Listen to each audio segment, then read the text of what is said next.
social laws and customs. And that comes in Exodus. Okay? That's a good question. I'm going to see if I can get through some of this at least before we leave. So I already mentioned this. I think this explains why God has covenanted only with men. He covenanted with Adam, Noah, Abraham, David, Moses, and Jesus. All men. Okay? It's because he's trying to teach men something. Like take control. Be in charge. Don't be passive. That would be the opposite effect. I already mentioned this. Now, these are some of the verses kind of related to what you're talking about. Let's go through some of them. 1 Corinthians 7.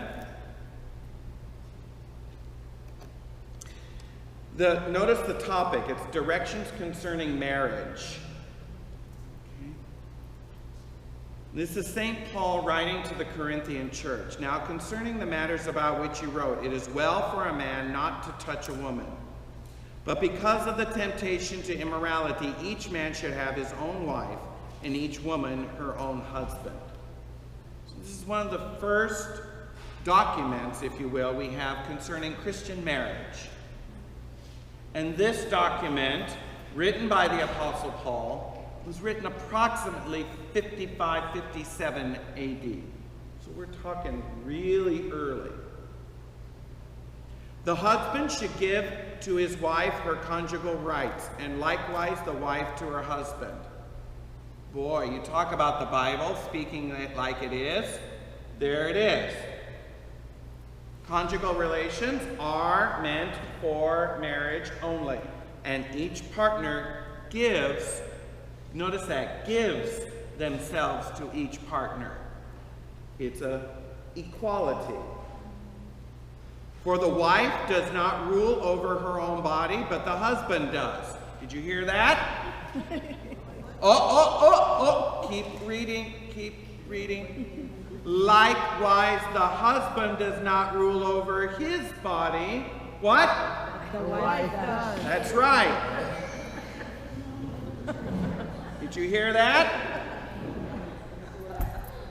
That's right. And all God's people said, amen. Amen. Amen. Amen. Right? Gloria, second day. Amen, Gloria. There you are. The voice of wisdom here. Love it. So you notice the equality. Notice the operative word, give. Each of the partners in marriage give to each other. Okay?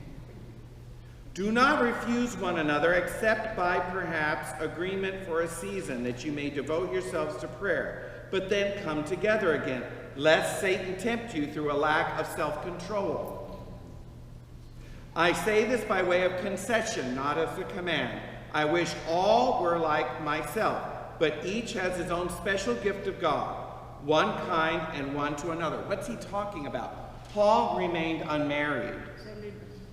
And so he's saying, I wish that all men were as me, but because of lack of self-control, you should then have your own wife. And you should freely give each other in that conjugal sense. There is nothing wrong with that. You see that? I love this. This is very pro-sex. Did you hear that? I think we have this notion in our church that somehow, and I think it's a Puritanism, it's not a biblical thing, that, you know, oh, sex is the dirty word. And it's like, no, we fail to remember that God was the one who invented sex. What was the first command? Multiply. Multiply. Have at it, kids. Paul said he wishes all were like him so that you can devote yourself to the evangelization of the world. But he realizes not all men are like me. Each has his or her own gift. And you should live that out. And there should be no shame in that. Marriage is a beautiful thing. Marriage should be lived and celebrated as God intended it. Okay? But the marriages were prearranged. The family chose the wife and the husband. Yes. So they themselves might not be that attractive to their partner. So sometimes it's hard not to follow that rule. Exactly. And this is why, as we go through these scriptures, Paul constantly commands men to love their wives because of that very reason. See, when we read this again with our 20s saying, we've been dating, we know each other, we get married, we fall in love. That's not how Paul understood marriage at all. The men and women that he's writing to were all in arranged marriages. All of them. I mean, Mary and Joseph were in arranged marriage. They didn't go out dating. They were put together by their parents. And usually when they were infants. My daughter will marry your son when they're old enough. Got it? Good. So we will build our families on this idea while they're still in their cradles. Like royalty. Yes, this was very common in royal marriages, but this was also a part of common folk. Common folk didn't go out dating and courting. That's a modern invention. Modern, I'm thinking 18th century? Really? About that time? And they were older too, usually, because they had to kind of prove themselves, right? And the women were younger. Yes, yes. And again, when were these marriages consummated? As soon as the woman had her first menstrual cycle, because that indicated she was able to bear children. Our Blessed Mother was probably married when she was 15, 16 years old, plus or minus. Why so young? Oh my goodness. Well, for one, people didn't live very long. You were lucky if you lived to be 40 or 50 in these days. War, disease, famine, your life was accidents, everything. You didn't live very long. 2, that indication of fertility means you had a better chance of getting a surviving heir. The more children you had, the more fruitful you were, the better you could have a thriving family. This is why Abraham is so distressed. He has no heir, and Sarah is barren. This was a big thing back then.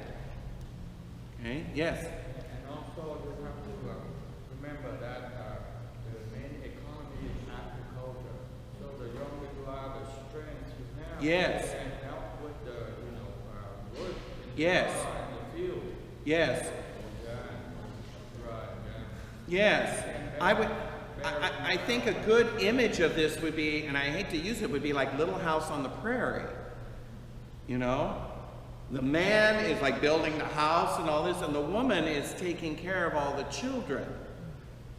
And that's a perfect image of this kind of guard and protect idea, because the only way that those children can flourish is if the man is providing the covering to keep them all together. And in these days, when Paul wrote this, that was a big deal. It was a big deal. I'm sure the Holy Family got looked down on because they only had one child between them. Only one. Whereas their relatives had several kids. Because this is how the family could thrive. It's how it survived. Okay? I saw a hand.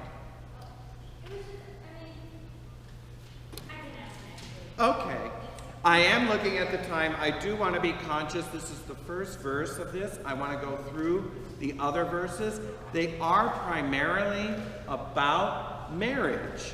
and the relationship between men and women, but it also shows the responsibilities that God tells men and the responsibilities that God tells women in this relationship. And it is the arena in which it comes out of is marriage. So it goes back to Adam and Eve. So that's why it's relevant. So please pray for me for the rest of this week, and I will see you next week. May God bless you and keep you. May He make His face shine upon you and grant you peace. Thank you.